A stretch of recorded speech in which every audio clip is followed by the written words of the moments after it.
Hi, I'm Valerie Costanza. I'm a registered dietitian and owner of Intentionally Balanced Wellness.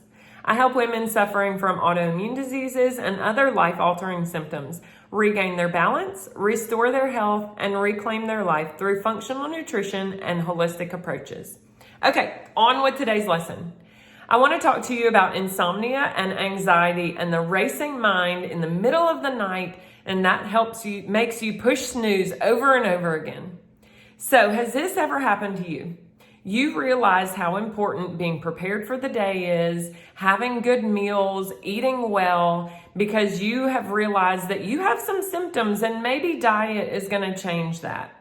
So you have the best of intentions to sleep well, to wake up early, to get lunches packed, to have a nice balanced breakfast for everybody, and to do it all with a good attitude. But in the middle of the night, your mind has a different idea. Your mind starts racing and telling you you need to do all these things, reminding you of all these things that you need to do or think about or worry about. And you don't even know what it is that you're thinking. You just know you're thinking and you can't shut your mind off in the middle of the night. Finally, a couple hours later, you convince yourself to go back to sleep. And when you do that alarm hits.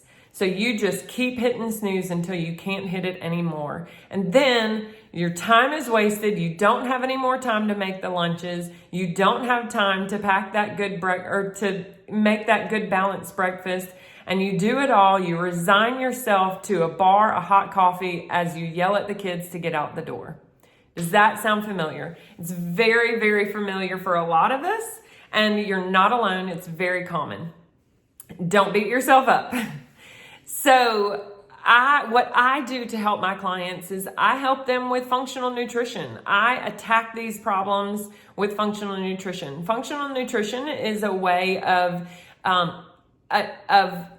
identifying problems, these symptoms, and the root cause of those problems. So if we have symptoms, if you come to a practitioner with a symptom and they just give you a medication without asking certain questions, you're just getting a Band-Aid. You're not fixing the root problem. So the goal is to fix the root problem, find it, take it away, and your body will heal. So for me, the way I practice is functional nutrition, and I'm going to help you find those root causes.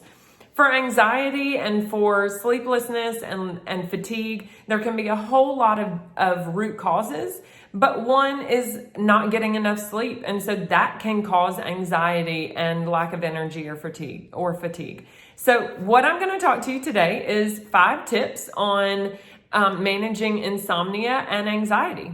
So number 1 is sleep. Having a good sleep habit, having good sleep hygiene is really important. So there's a few things that I want to talk to you about within sleep. So number 1, wake up early. Even when you don't want to wake up early, it really is important for you if you're having a hard time with insomnia to wake up about the same time every day to make sure your body knows this is when I fall asleep, this is when I wake up.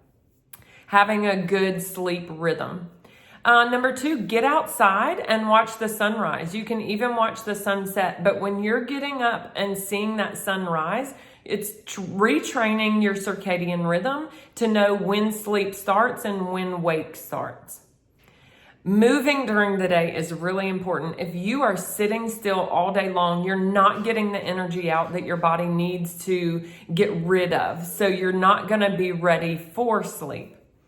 Number 4, turn off all electronics about an hour before you're ready to fall asleep. The electronics keep us stimulated, so if you can shut them off about an hour before sleep, that'll help you in falling asleep. I'm sorry, my dog is wanting to go outside. Okay, so sleep is really important, getting that sleep hygiene in. Number 2, when you wake up in the middle of the night and can't shut your mind off, you need a plan to be able to shut your mind off. So one thing that I teach my clients is breath work. I'm a certified breath work coach, so I like to teach breath work to help with mind control. So breath work is really about focusing your mind and your attention on your breath, knowing where you can move it, and manipulating the nervous system into that parasympathetic part of the nervous system, or the rest and digest. So simply, if you are in the middle of the night and you cannot bring your thoughts back to sleep and your mind is racing, then simply belly breathe and focus on your breath and where your breath is going. Number 3, during the day, when you have anxious thoughts and you feel weighed down by worry and anxiety, having a plan of positive affirmations and knowing that a lot of those what ifs or half truths or lies that you're telling yourself, Yogi, I'm sorry, that they are half truths and they're lies. So you need to combat those with positive affirmations. So have a plan of what you are going to tell yourself and talk about what is true. And when your mind is telling you certain things that you know aren't true, make sure that you have a plan of those positive affirmations. Okay, number 4, what you eat is super important. So I'm a registered dietitian, so diet is always going to be very important for me to teach you how to change. So what you eat makes a difference in how you think. Your gut bacteria is going to be connected to your mind. I got him. And what your mind is telling you. So if you are eating processed junk food, then the bacteria that is growing is going to be more anxiety laden and anxiety producing bacteria. If you're eating real whole food created on this earth that is feeding the bacteria that causes more calmness and balance within your emotional and mental state, then that is going to be helpful for that anxiety. Okay, number 5.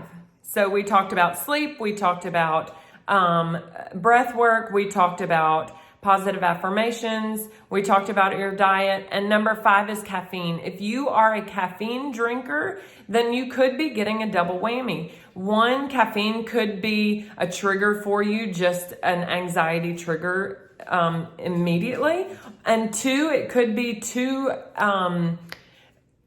stressful on your adrenal glands and cause too much excitement for your adrenal glands and be too hard for that. So caffeine could be a double whammy on your anxiety. So that may be something that you need to look into and cutting out, because also it can affect your sleep. So these are my few things that I can help you with without knowing your story of tackling your root causes on why you would have a racing mind and getting better sleep, improving your energy and anxiety management. So if you need more help, I would love to hear your story. Reach out to me. Let me know how I can help you. Leave a comment below. Follow me. Share this with somebody. I also have another in-depth article that you can get from my website. Sign up for it. It's called the Energy Elixir. You can go to my website. It's beintentionallybalanced.com and sign up for it. I'll see you later. Thanks for watching.